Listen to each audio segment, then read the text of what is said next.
হুম, আমি একটা ছোট বাচ্চা, আমাকে ডিস্টার্ব করবা না বলে মন দিয়ে কার্টুন দেখছি।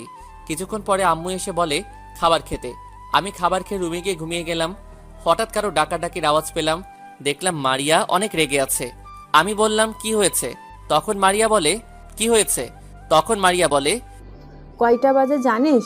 8:20 বাজে। তোকে ডাকতে ডাকতে আমার সব পড়া ভুলে গেছে কুত্তা। তুই ওঠ তাড়াতাড়ি। কি বলিস?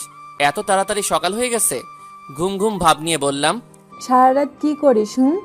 আমি সারা রাত পড়েও তোমার সামনে হাজির। আর তুমি ভাইয়া সারা রাত ঘুমিয়ে কাটিয়েও বলো এত তাড়াতাড়ি রাত শেষ।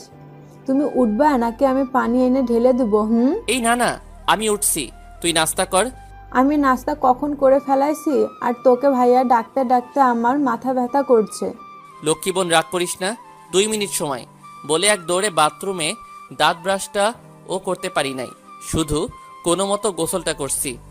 বাথরুম থেকে বের হয়ে শার্ট আর প্যান্টটা পরে নিচে গিয়ে হালকা কিছু খেয়ে মারিয়াকে নিয়ে বের হলাম। আদি গাড়ি নিয়ে বের হয়।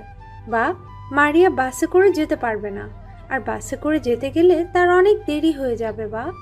আম্মুর কথাও সত্যি, মারিয়া বাসে চড়তে পারে না, আবার বাসে গেলে অনেকক্ষণ দেরি হবে, সমস্যায় পড়তে পারি। তাই আম্মুর কথা মতো আজ অনেক দিন পরে আব্বুর গাড়িতে উঠলাম।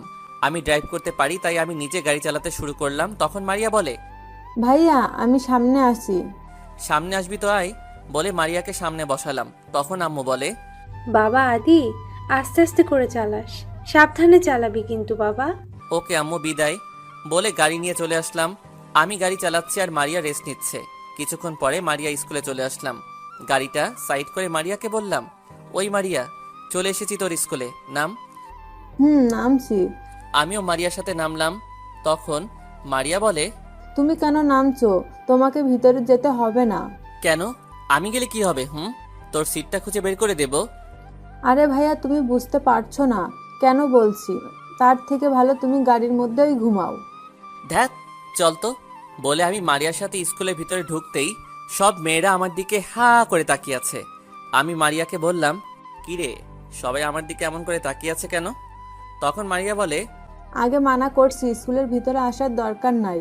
ওই দিন যে একটা বাজে ছেলে মানে সভাপতির ছেলেকে তুমি মারছো আর তারপরে বাপ বেটাকে পুলিশে ধরিয়ে দিছো, সেই দিন থেকে স্কুলের সব মেয়েরা তোমার উপর ক্রাশ খাইছে। ভাইয়া এই জন্যই বলছি স্কুলের ভিতরে না আসার জন্য তোমায়। কি, তুই আমাকে আগে বলবি না? বলার সময় দিচ্ছ কই তুমি এখন কি করবা? ভিতরে যখন এসেছি তখন চল তোর সিটটা দেখে যাই, বলে মারিয়ার সাথে ভিতরে গেলাম। আর মারিয়ার সিট খুঁজে পেলাম।